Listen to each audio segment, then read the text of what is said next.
Why did they laugh at her? Why was it always the smallest frame, the quietest voice, the one who carried herself without noise? Why was that the person everyone thought they could dismiss? The training range was alive that afternoon. Brass casings clattered against concrete. Targets rose and fell at the bark of sergeants. Young soldiers swapped crude jokes in the downtime between drills, their laughter sharp and careless. To them, this was a place to test skill, to prove themselves louder, stronger, sharper than the rest. And then she walked in.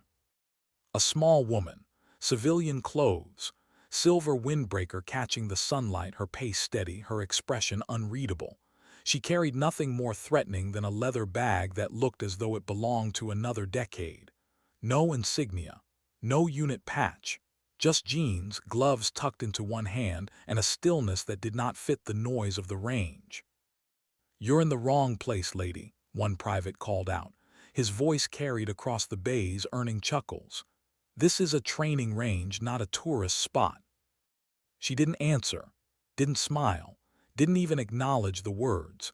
She just walked past them toward the control terminal where shooters selected targets and logged their practice.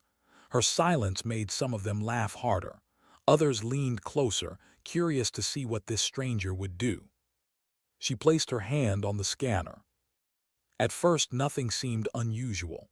The system hummed, its biometric sensors running through the standard checks. Then the light shifted green to amber, amber to deep red. A low chime rolled across the room. Not an error, not a lockout, something else. Text filled the screen, bold, unmistakable. "Call sign, Widow Mark, reactivated." The laughter stopped. For a long beat, no one moved. Even the sound of rifle fire from other bays seemed to dull, as if the range itself were listening. The officers nearest the terminal leaned in, their faces drained of color. Whispers started, not jokes anymore, fragments of disbelief. "That can't be right. No way. Widow Mark, that was a ghost story." The woman withdrew her hand from the scanner, calm as ever, her face giving nothing away. She turned, eyes scanning the room, not confrontational, not defensive, just quiet, as if she were watching the weight of the name settle over them like dust after an explosion. Her name was Maren, 35 years old, European accent faint around the edges of her words when she finally spoke. Long black hair tied low at her neck, small frame, the kind people overlooked. Yet her presence in that moment held the entire range still. A corporal at the intake desk swallowed hard. "Ma'am, have you ever shot before?" Her answer was almost playful, though her voice remained soft. "Not as much as you might think." More whispers rippled through the room. Some of the soldiers who had laughed earlier shifted uncomfortably. Private Rodriguez, barely 21, all nerves and bravado, muttered too loud for his own good, "If she hits a target, I'll do kitchen duty forever." That earned more chuckles, but weaker this time, as if the room wasn't sure what was safe anymore. Maren didn't respond, didn't correct them. She just stood, holding her gloves loosely, waiting her turn. There was something strange about her stillness. Not rigid like the posture of soldiers on parade, not restless like recruits eager to prove themselves. Hers was different, balanced, measured. It made the air feel heavier around her. The range supervisor, Carson, a man gruff from decades of service, walked over, scanning her papers. "Says here you want to try long-range shooting. That's advanced, ma'am. Maybe start with something simpler. We've got some .22s, good starter rifles, easy on the recoil." "I'll be fine," she said quietly. Carson raised an eyebrow. "Your money. Just don't blame us when you can't hit the broadside of a barn. And for the love of God, don't point that thing at anyone." The young soldiers laughed again, more out of habit than confidence. They wanted to believe the joke was still theirs to control. But when her turn came, Maren didn't reach for a rifle. She didn't browse the rack like the others. She walked straight back to the biometric terminal, her eyes never leaving the screen. The system had frozen, locked into protocols none of the staff had ever seen. Lieutenant Colonel Hayes, a man who had worn out more uniforms than most recruits had owned shoes, rushed from his office. His voice was sharp, but when his eyes landed on her, it faltered. You're the sole survivor from Red Zone Sector 4, he whispered. The room stirred. Soldiers looked at each other. Sector 4 was legend, a story passed in fragments always dismissed as rumor, a unit swallowed whole, a single name whispered but never confirmed. Maren said nothing. Carson checked his computer terminal, his hands shaking. Ma'am, this system, it's classified military grade. It shouldn't even recognize civilian prints. Hell, it shouldn't even be running those protocols anymore. She regarded the screen with the calm of someone who had seen systems fail, promises break, and men falter. Sometimes systems remember what people try to forget. The words landed heavier than any order barked that day. A staff sergeant named Martinez stepped forward. He had 2 decades in uniform, scars that spoke of battles won and nightmares that never left. His voice carried both caution and awe. Widowmaker, that's what they called them. Solo operators, missions no one else could survive, operations so deep they were erased before they even ended.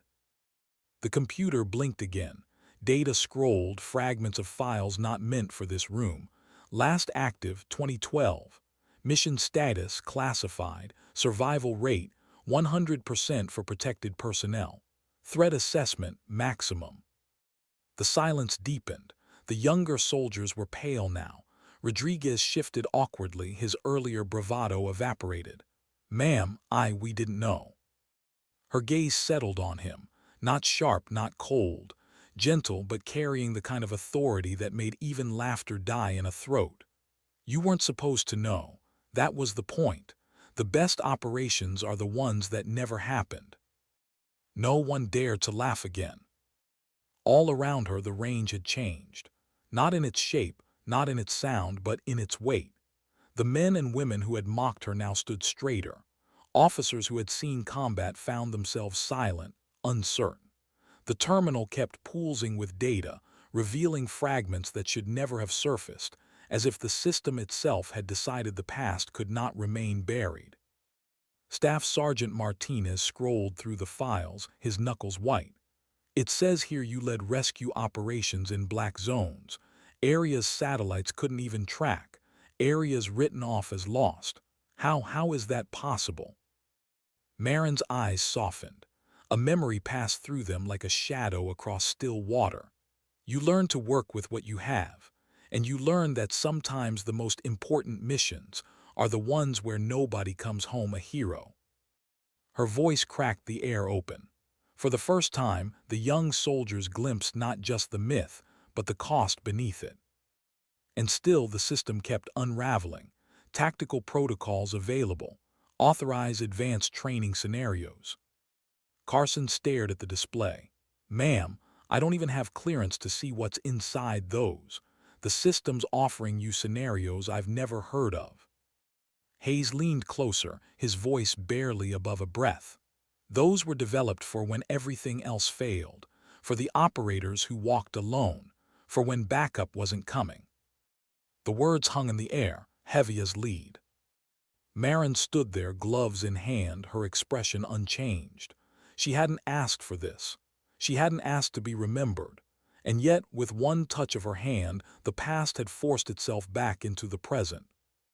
For the first time in years, her call sign breathed again, Widow Mark. And though no one said it aloud, every soldier in that room felt it.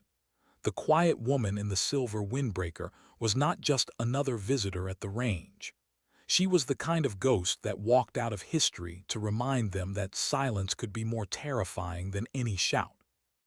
And they had no idea yet, not even a glimpse of the burden she carried in that silence.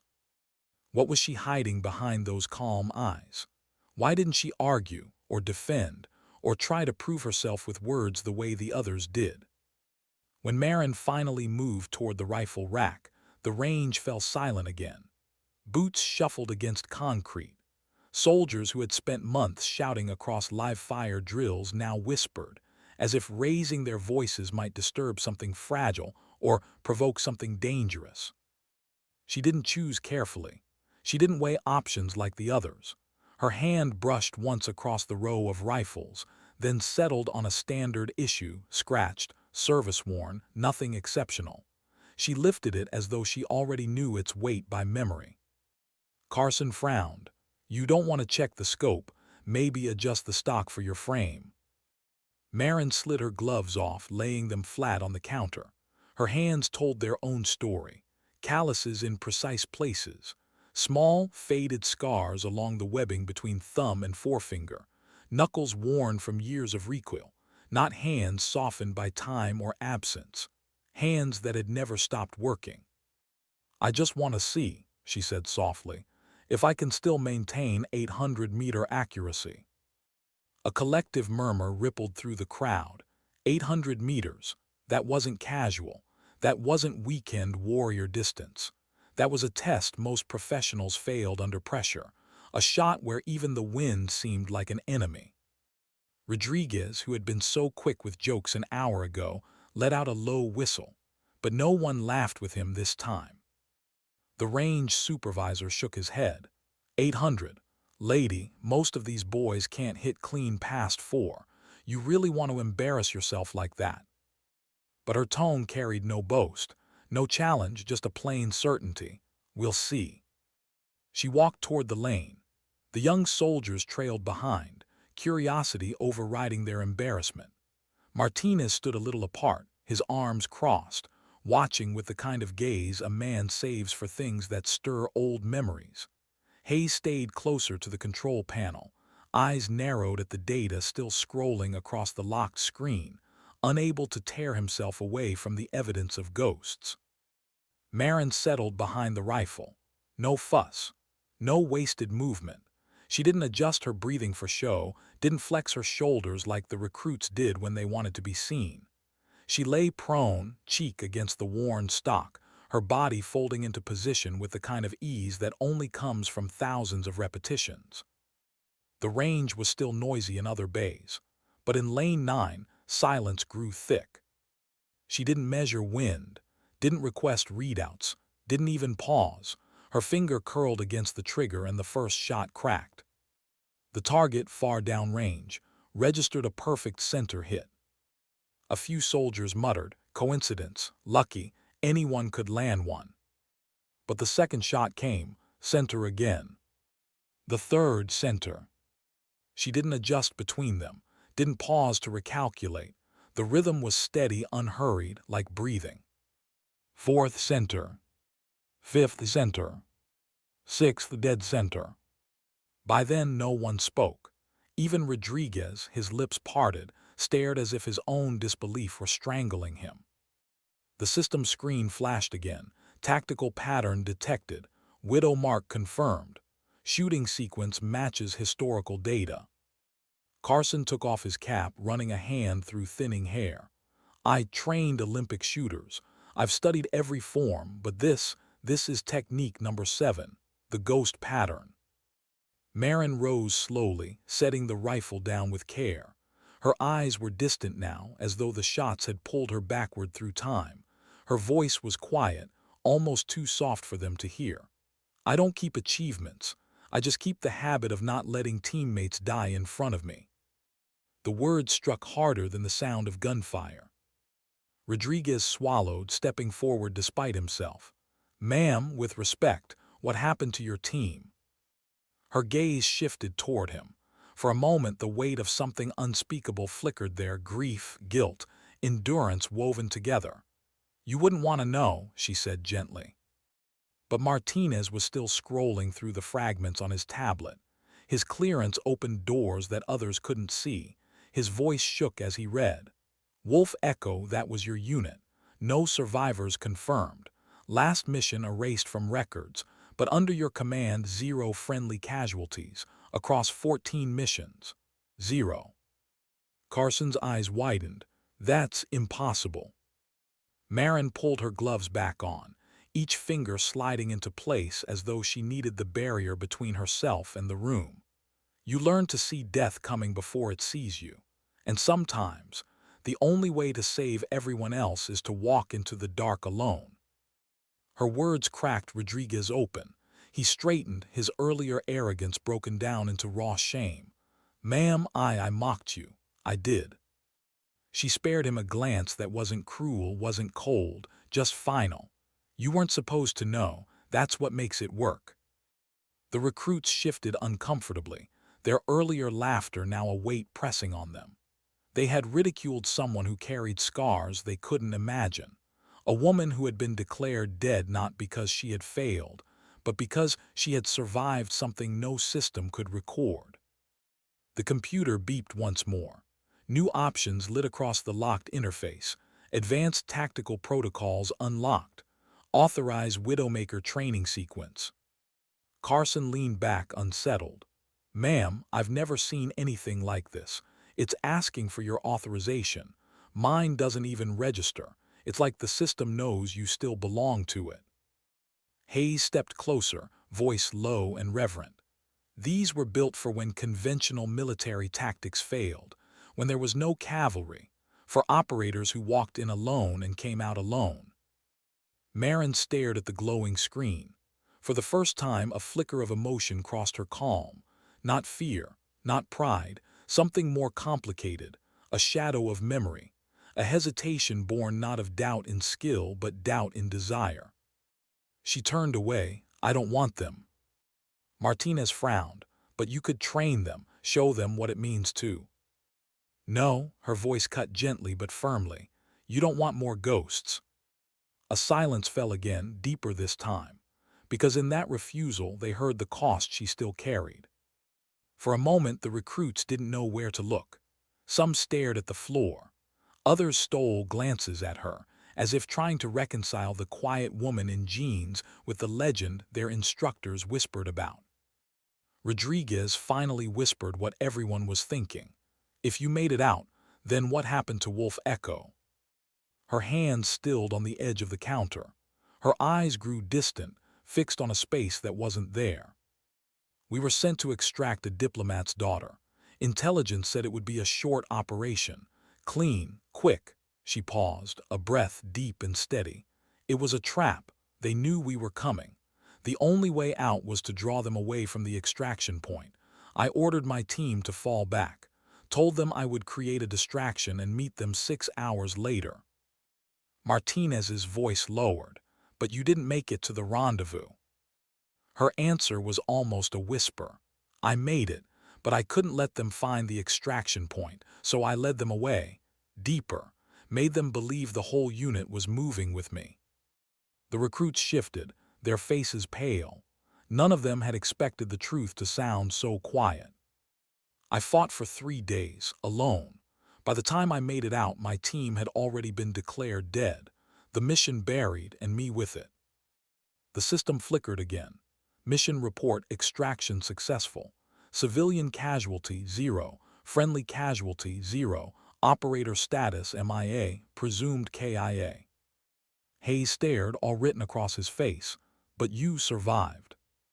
Maren shook her head. Surviving isn't the same as living.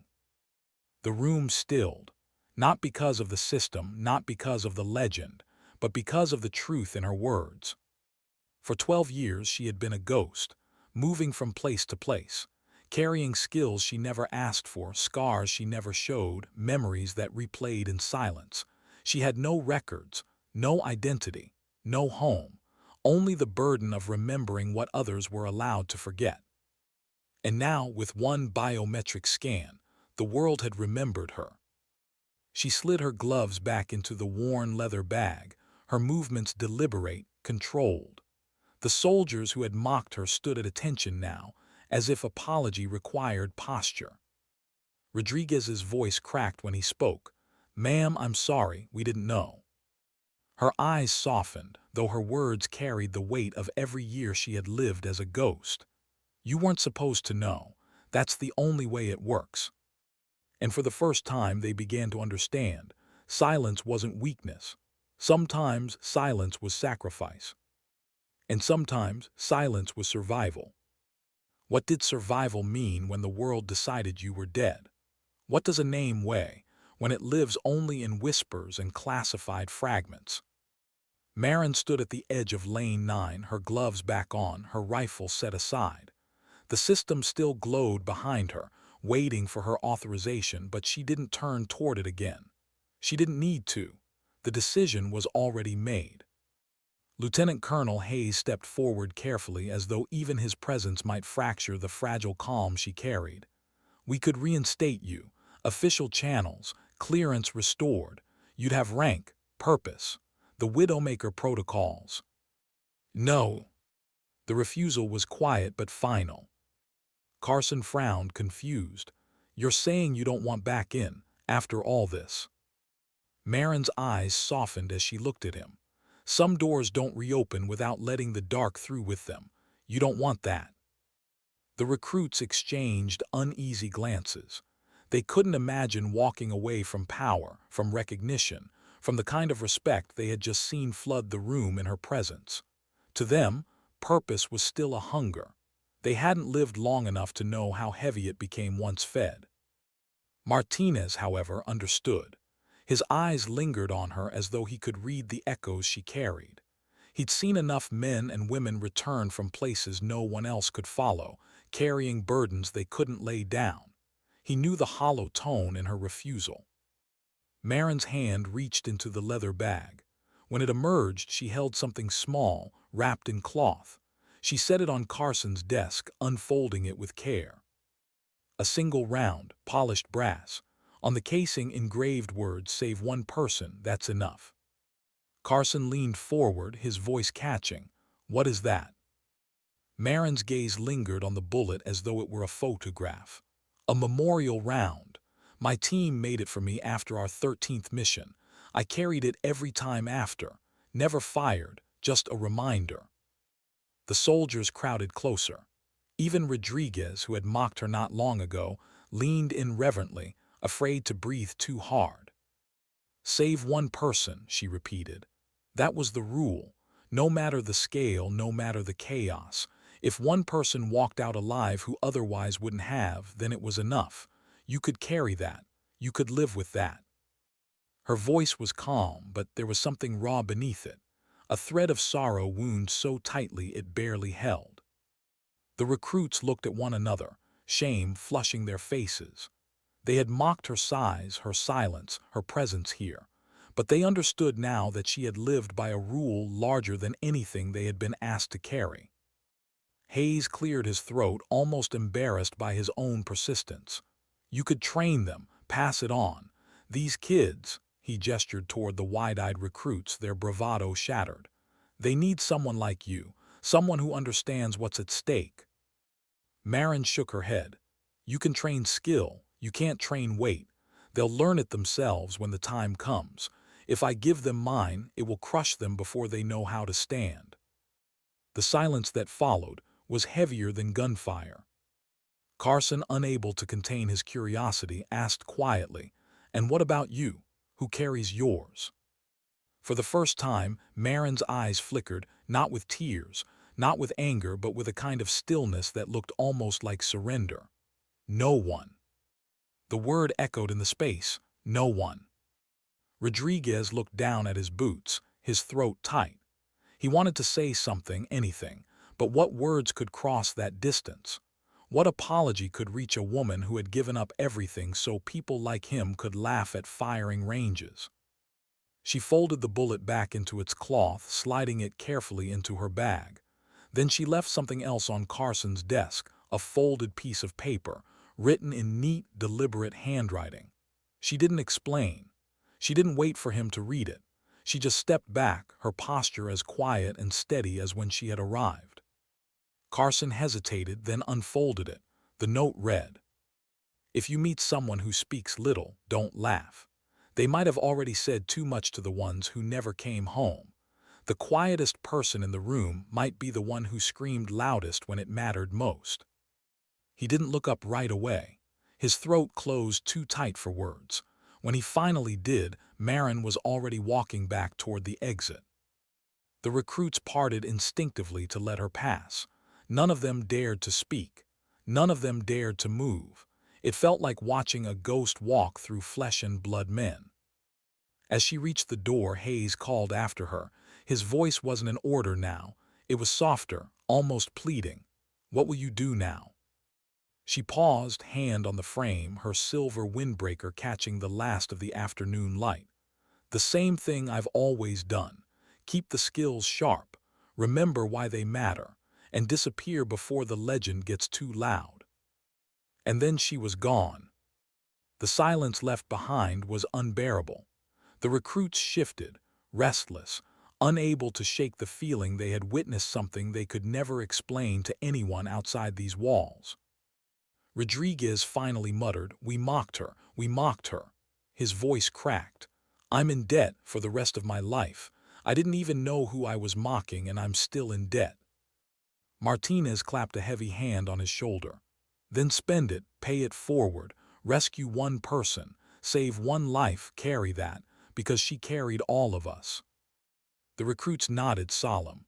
For once, no one had a joke left.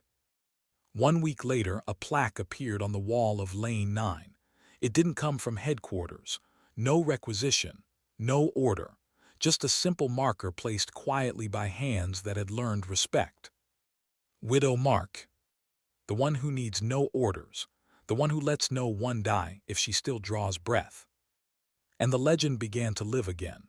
Not in records, not in files, but in the way those recruits looked at strangers differently.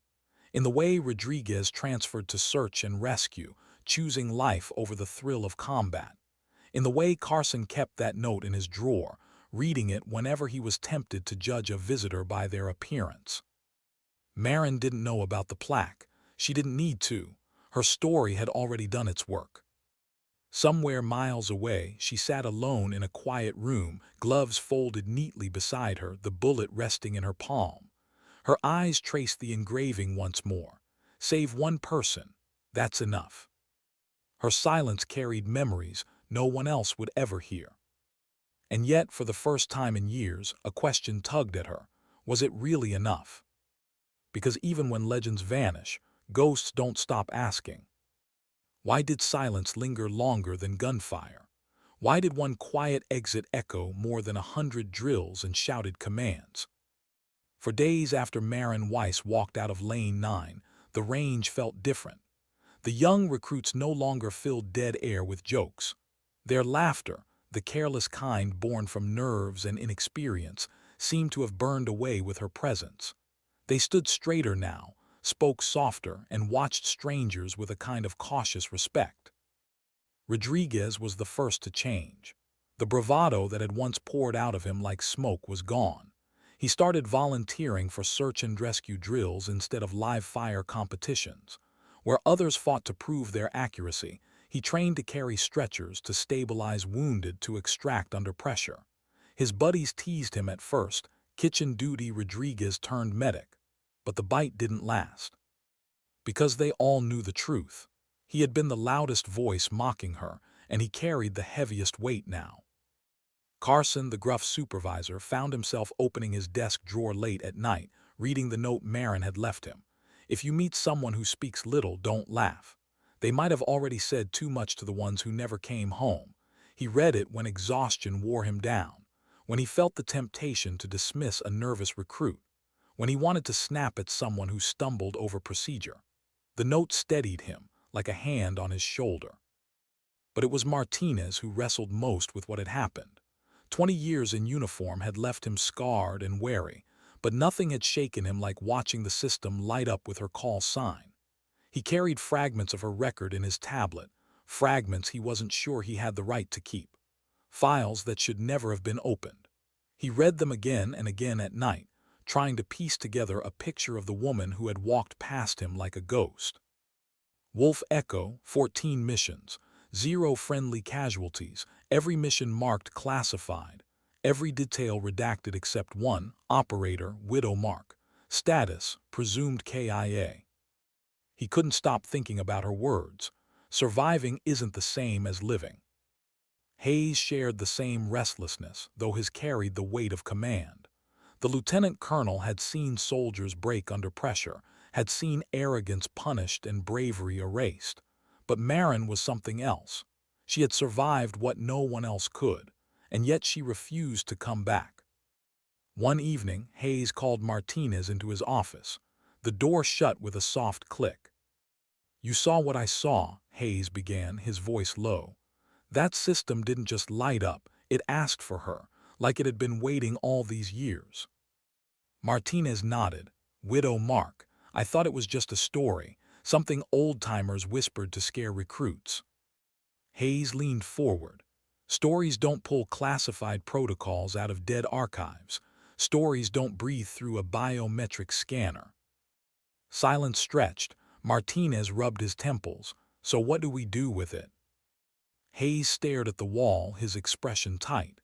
"If we report it, higher command will bury it again. Or worse, they'll drag her back into it. She doesn't want that.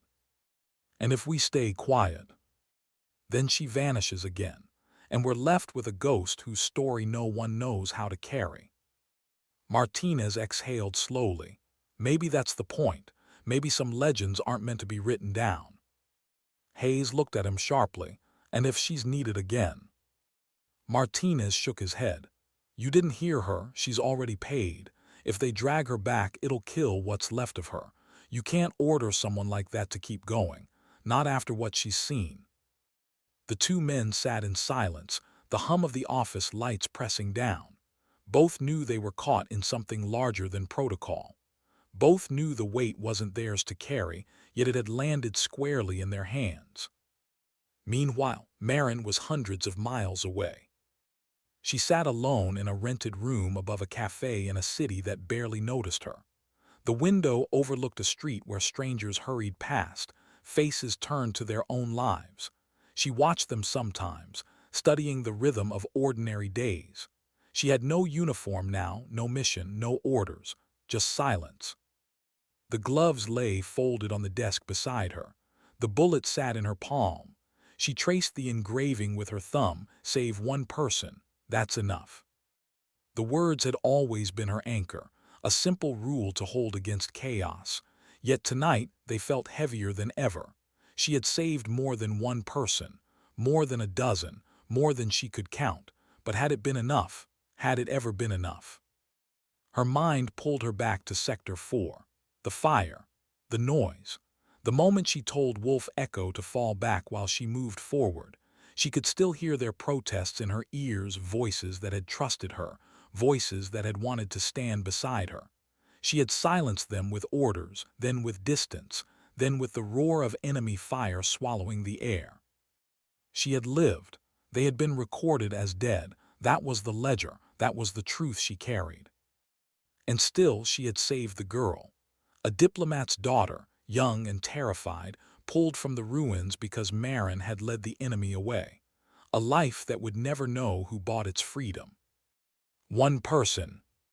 She told herself again, that was enough. But the echo never faded.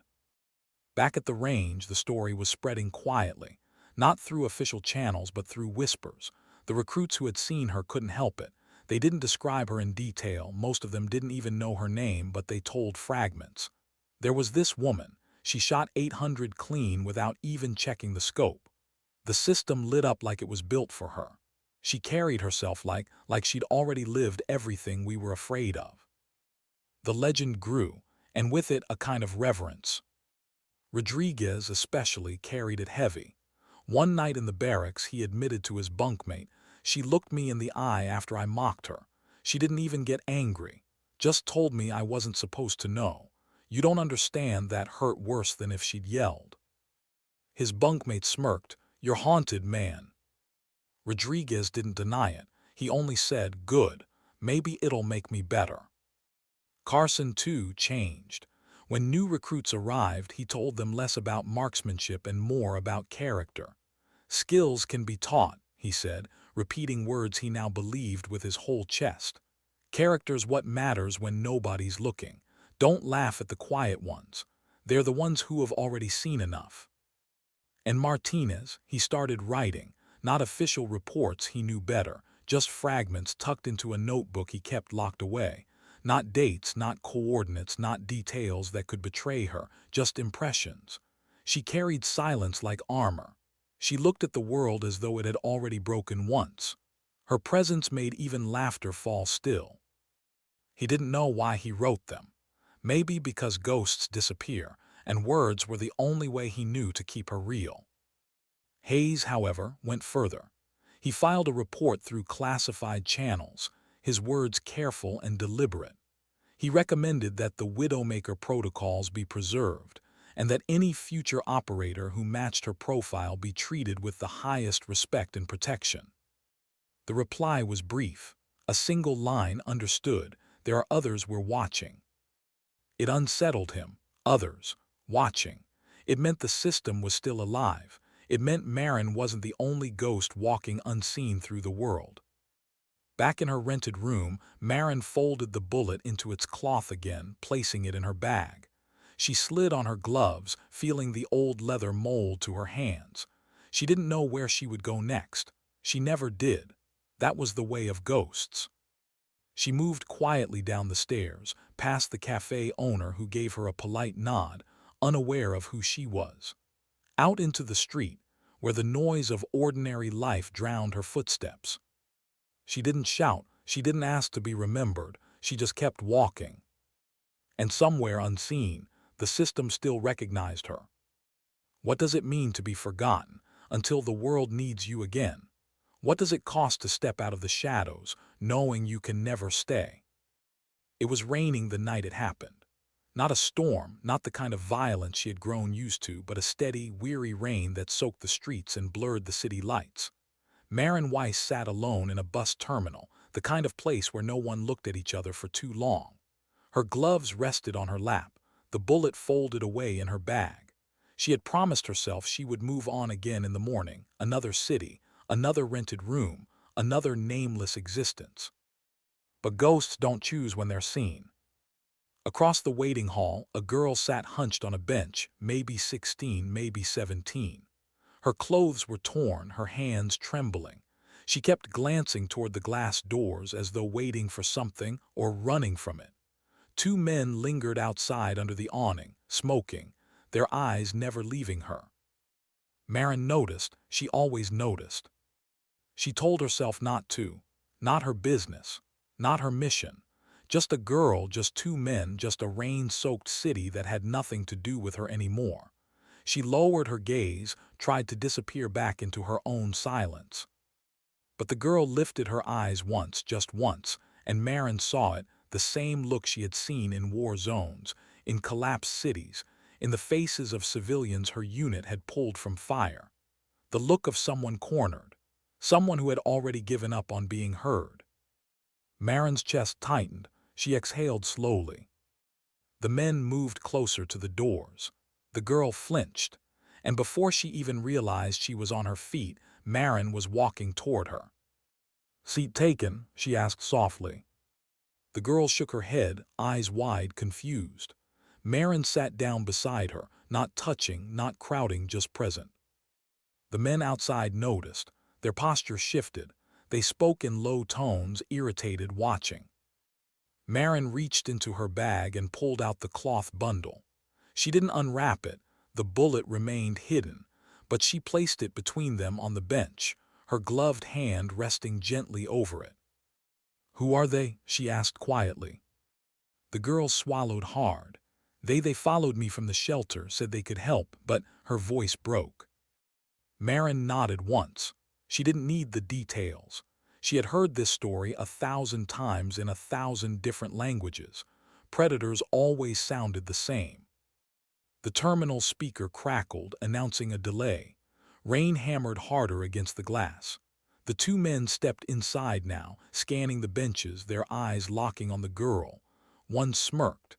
The other adjusted his jacket, a subtle show of the knife clipped to his belt. Maren didn't flinch, she didn't even look at them.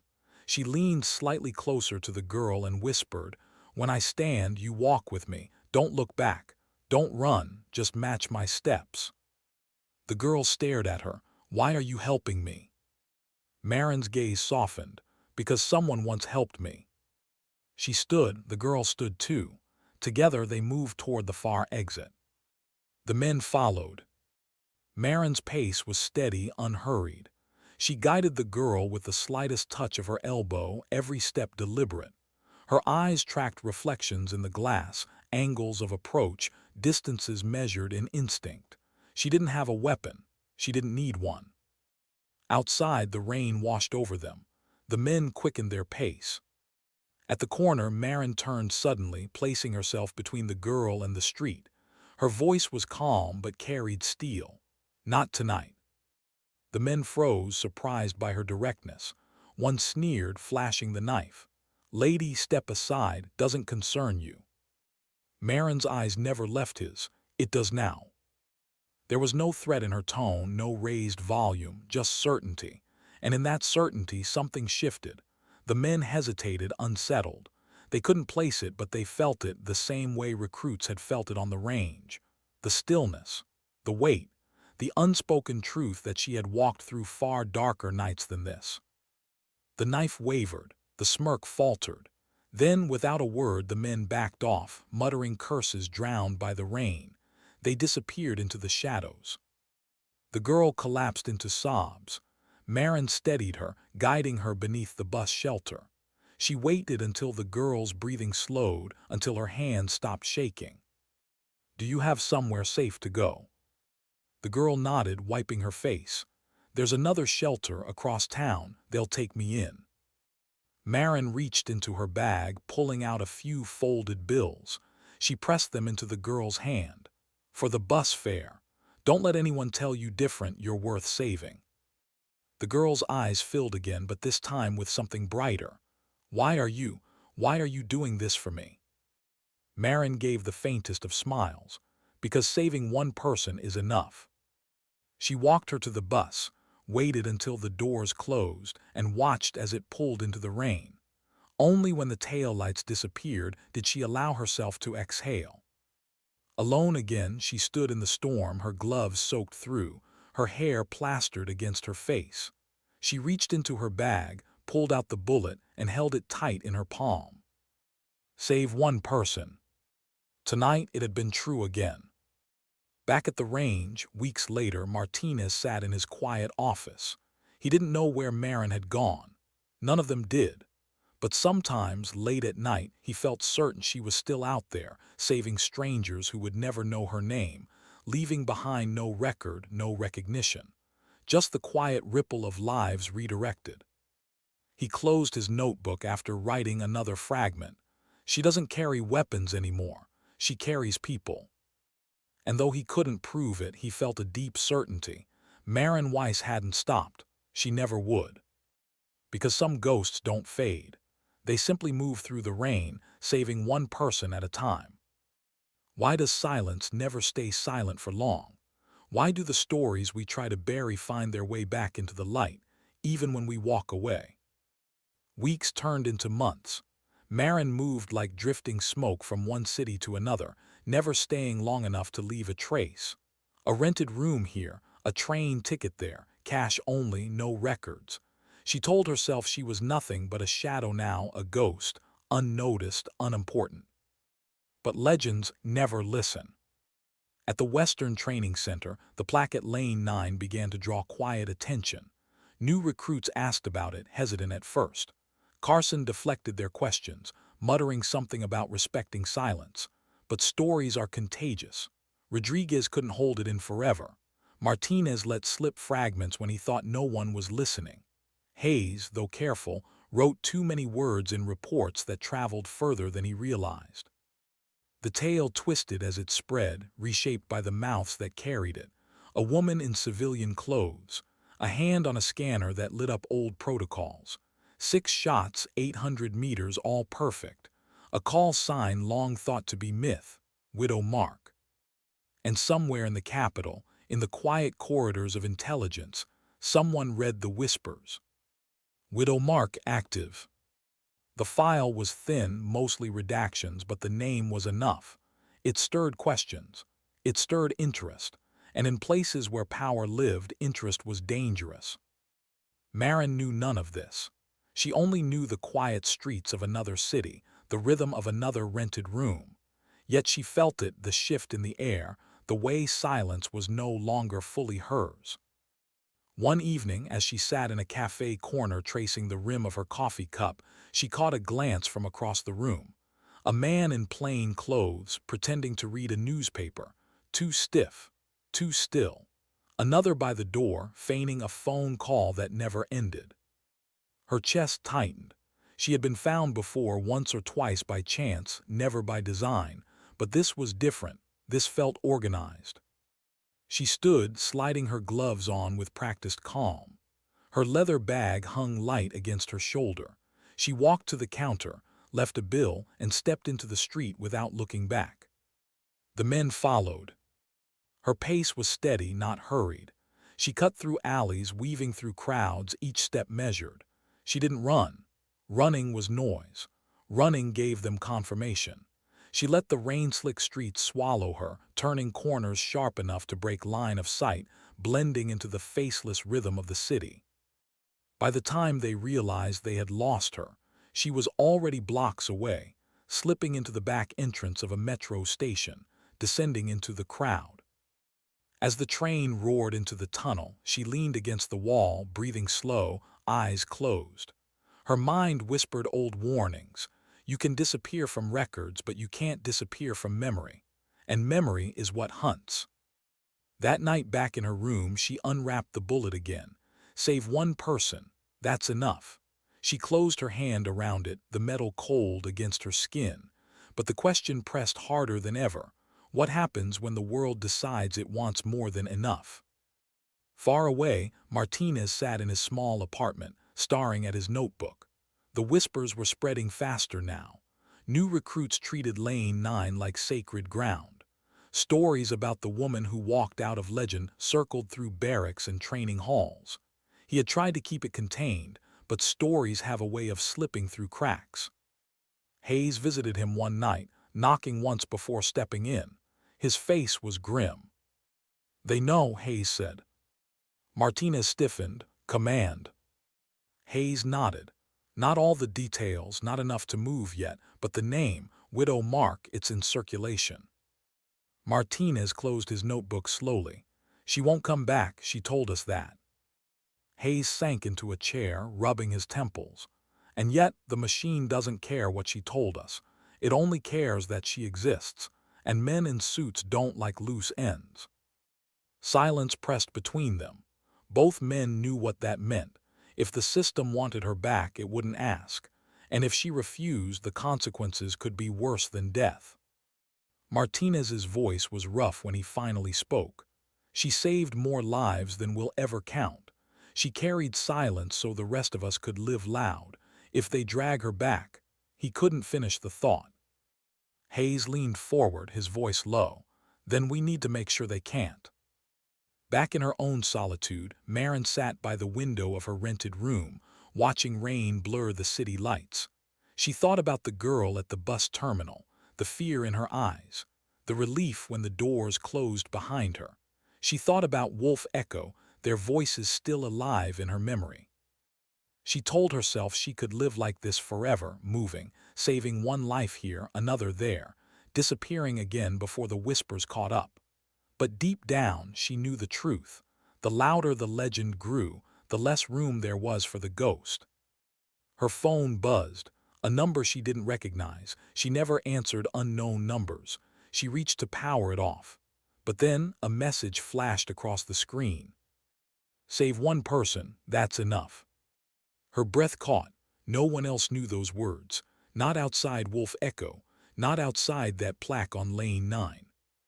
She stared at the message, heart heavy. Whoever sent it wasn't asking, they were calling. And for the first time in years, she felt something she had long buried: fear. What happens when the ghost is called back into the light? What does silence do when the world refuses to leave it alone? Maren stared at the phone in her hand. The words on the screen didn't blink, didn't vanish. Save one person, that's enough. Her code, her anchor. Words no civilian could know, no stranger could guess. For a long time she sat motionless, the rain beating against the window, her breath shallow. Whoever had sent that message knew her, knew what she carried. and they were telling her it was time. She powered the phone off and left it face down on the table. She didn't respond. She wouldn't, but the knot in her chest didn't ease. The next day the shadows followed her again. Men in plain clothes. Not sloppy this time, coordinated. A car idled across from the cafe she visited. A woman at the market stall held her phone too long in her hand, pretending to check prices. They weren't amateurs. The net was closing. Maren didn't panic. Panic was noise. She moved as she always had, quietly, methodically. She shifted rooms, doubled back through alleys, used reflections in windows to track her tail. But no matter where she turned, they were there. Not chasing. Waiting. By the third night she knew the truth. They weren't going to arrest her. Not yet. They wanted her to walk back willingly, to feel the pressure until silence broke. She sat at the edge of her bed, gloves in her lap, bullet in her palm. Her eyes closed. Memories surged: the girl on the bus, Rodriguez's pale face, Martinez's haunted stare, her team's last voices in the fire. Save one person, that's enough. The phone buzzed again. Same number. Another message: meet us, or someone else won't be saved. Her hand clenched around the bullet. She felt the engraving dig into her skin. They knew her too well. They knew the one thing she could never refuse. She went. The meeting was staged in an abandoned warehouse at the edge of the city, the kind of place chosen not for comfort but for control. Fluorescent lights buzzed overhead. The air smelled of rust and damp concrete. Men and women in plain clothes stood like pillars along the walls, their eyes never leaving her. At the center, a table, on it a file. The man in charge, tall, cold, the kind of presence born from bureaucracy more than battle, gestured to the chair opposite him. Sit, Widow Mark. She didn't move.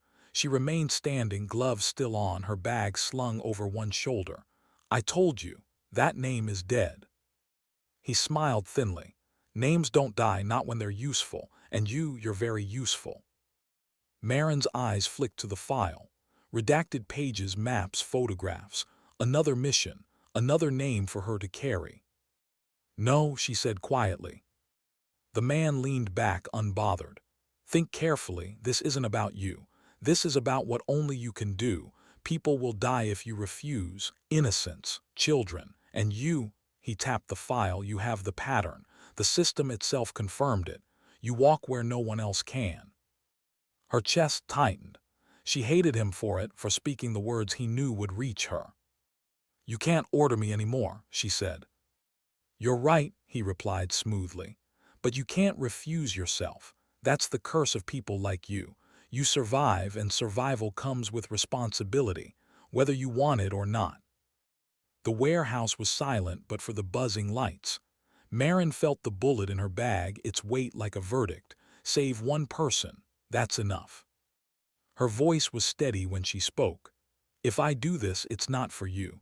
It's not for your file. It's for the one person who walks out alive, nothing more.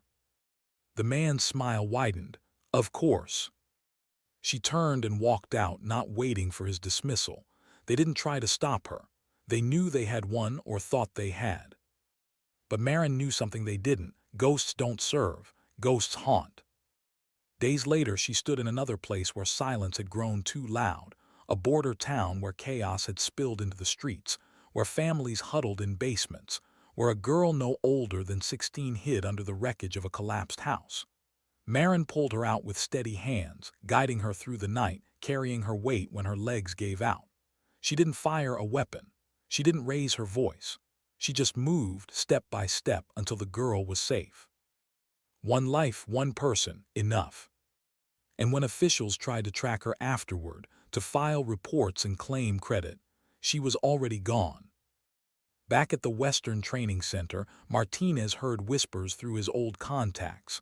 Someone saved a child in the border town, moved like a ghost, left no trace. He closed his notebook, heart heavy but steady. He knew. Carson kept Maren's note in his drawer, touching it whenever he wondered if silence mattered. Hayes, now retired, never stopped checking classified memos, searching for her name, though he never found it again. Rodriguez, working in search and rescue, carried her words like scripture. Save one person. Every time he pulled someone out alive, he whispered it under his breath. And Maren, she kept walking, kept saving, kept vanishing. Because she understood now what others never could. Dignity doesn't announce itself. It doesn't demand recognition. It doesn't wait for medals or applause. Sometimes dignity doesn't speak. It simply acts.